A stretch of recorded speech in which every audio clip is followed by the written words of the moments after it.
ভেনেজুয়েলার প্রেসিডেন্ট মাদুরোকে আটকের কয়েক ঘন্টা পরই ইসরায়েলের পক্ষ থেকে তেহরানকে হুমকি দেওয়া হয়। সেই সঙ্গে ইরানের ক্ষেপণাস্ত্রের সক্ষমতা দমাতে হাতে হাত মিলিয়েছে এবার যুক্তরাষ্ট্র ও ইসরায়েল।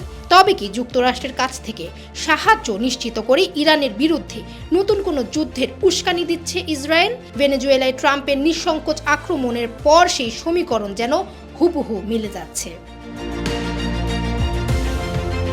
ভেনেজুয়েলার প্রেসিডেন্টকে অপহরণের পর ইসরায়েলের রাজনীতিক ইয়াইর লাপিদ তেহরানকে সতর্ক করে বলেন, ভেনেজুয়েলায় যা ঘটেছে ইরানের শাসক গোষ্ঠীর তা ভালোভাবে লক্ষ্য করা উচিত। মাদুরোকে জোরপূর্বক ক্ষমতা থেকে সরানোর এক সপ্তাহ আগেই যুক্তরাষ্ট্রের প্রেসিডেন্ট ডোনাল্ড ট্রাম্প ইসরায়েলের প্রধানমন্ত্রী বেনিয়ামিন নেতানিয়াহুর সঙ্গে বৈঠক করে ইরানের বিরুদ্ধে নতুন হামলার হুমকি দিয়েছিলেন।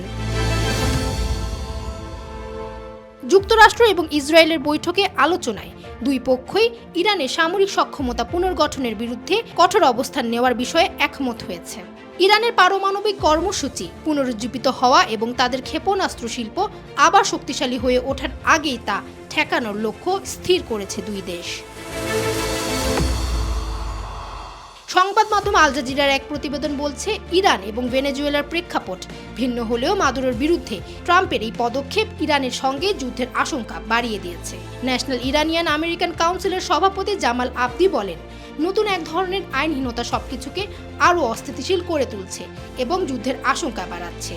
তার মতে, ট্রাম্প যদি সার্জিক্যাল বা সীমিত আকারের শাসন পরিবর্তনের ধারণায় মুগ্ধ হয়ে পড়েন কিংবা নেতানিয়াহুকে এমন অভিযানে যুক্তরাষ্ট্রের প্রকাশ্য সমর্থন দেন, তাহলে ইরানের সঙ্গে নতুন যুদ্ধ চাইছেন এমন বহু পক্ষই নতুন গতি পাবে। আবদি আরও জানান, মাদুরোকে যেভাবে অপহরণ করা হয়েছে ঠিক এমন কিছু যদি ইরানে করা হয় তবে তা সরাসরি সংঘাতের জন্ম দেবে। অন্যদিকে সেন্টার ফর ইন্টারন্যাশনাল পলিসির সিনিয়র ফেলো নেগান মোর্তাজাভি বলেছেন, কূটনীতির পথ যখন বন্ধ হয়ে যায় তখন স্বাভাবিকভাবেই সংঘাতের পথ খুলে যায়। এই মুহূর্তে ইসরায়েল, ইরান ও যুক্তরাষ্ট্র তিন পক্ষই সম্ভাব্য সংঘাতের দিকে এগোচ্ছে। তেহরান থেকে যা দেখছি ও শুনছি তাতে বোঝা যায় তারা ট্রাম্প প্রশাসনের সঙ্গে আলোচনায় বসতে আগ্রহী নয়। মাদুরো ইরানের ঘনিষ্ঠ মিত্র। মাদুরোর ক্ষমতাচ্যুত হওয়ার পর ইরানের সীমিত মিত্রজোট আরও দুর্বল হতে পারে। অন্যদিকে ভেনেজুয়েলায় যুক্তরাষ্ট্রের হামলার পরপরই নিন্দা জানিয়েছিল তেহরান। ফামিহা সুহরাওয়ার্দী, সময়ের আলো।